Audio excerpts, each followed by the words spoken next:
የመንግስት ወራሽ አድርጋችሁ እንዲሁ እንዳለኝ አይለየን ለዓመቱ በሰላም ያደርሰን። ሰላም ጤና ይስጥልን።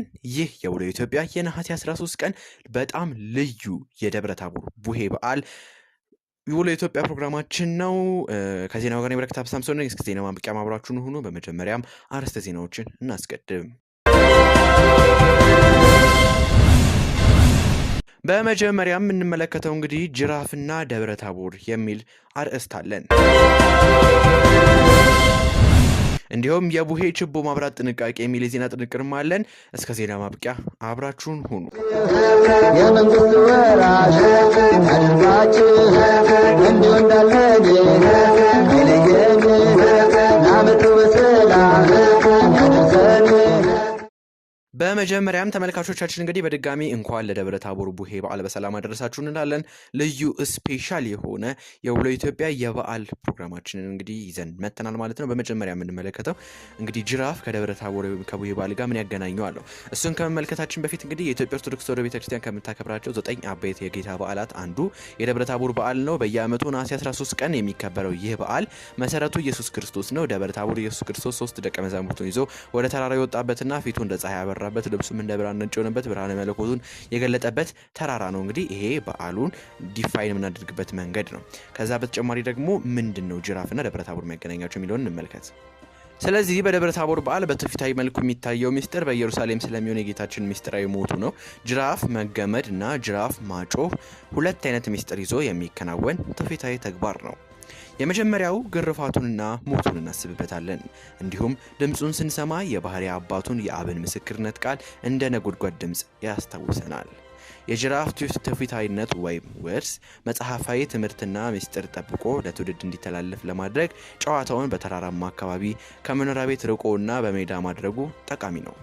ጅራፍን በርችት መቀየር የሚያመጣውን የሚስጥር ተፋልሶ ብቻ መመልከት ከማህበራዊ ጎጂ ገጽታው በላይ እንድናስወግደው ያስገድደናል።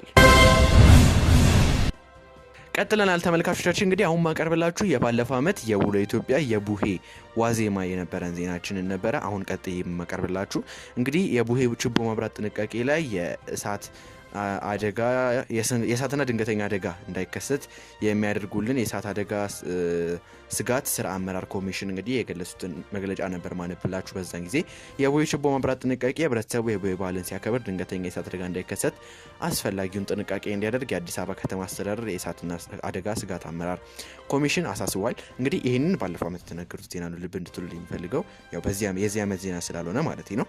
በዚህ መሰረት ማህበረሰቡ ችቦ የሚያበራበትን ቦታ ከኤሌክትሪክ መስመሮች ይህንን እንደ ደቡብ አዲስ የምናስተላልፈው ነገር ስለሆነ ማለት ነው ደመራ በምናበራበት ወቅት እንግዲህ በምሽቱ በዛሬው ምሽት ደመራውን ስናበራ ከኤሌክትሪክ መስመሮች በራቁ መኖሪያ ቤቶች፣ ጋራዥ፣ ተሽከርካሪዎች በብዛት በሚቆሙበት አካባቢ ራቅ ቢል ይመረጣል። ምክንያቱም ተሽከርካሪዎች ውስጥ ያሉት የተለያዩ ናፍጣ፣ ቤንዚል ነገሮች ከተቀጣጣይ ነገሮች ጋር አንድ ላይ ተያይዞ ከባድ አደጋን የመፍጠር ነገር ስላላቸው ከነሱ ራቅ አድርጎ መደረግ እንዳለበት ገልጸውልን ነበረ።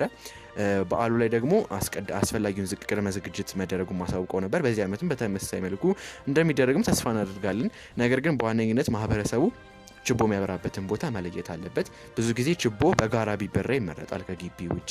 በግቢ ውስጥ የሚኖሩ በአፓርትመንት በኮንዶሚኒየም እንዲሁም ደግሞ ግቢ ቤት ቪላ ውስጥ የሚኖሩ ሰዎች ደግሞ ከግቢያቸው ወጥተው አፓርትመንትም ቢሆን ጀስት እንደ ኮምፓውንድ ከውጪ ላይ ሆነው በጋራ ራቅ አድርገው ቢያበሩ ይመረጣል። ለተለያዩ ችግሮች እንዳይከሰቱ ለማድረግ ግቢም ያላቸው ሰዎች ደግሞ ግቢ ውስጥ ከማብራት በመቆጠብ ከግቢ ውጪ አድርጎ ሴፍቲውን መጠበቅ ያስፈልጋል ማለት ነው። ከዚህ ባለፈ ደግሞ አደጋ ሲከሰትም በፍጥነት በተለያዩ የኮሚሽኑ የስልክ መስመሮች ብታሳውቁን ፍጥነን እንደርሳለን።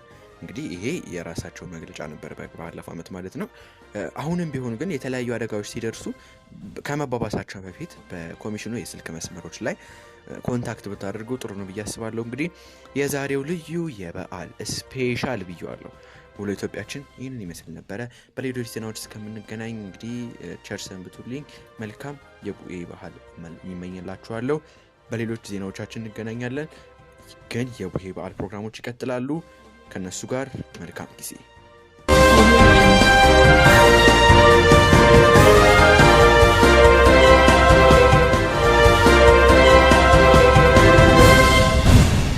Jungle.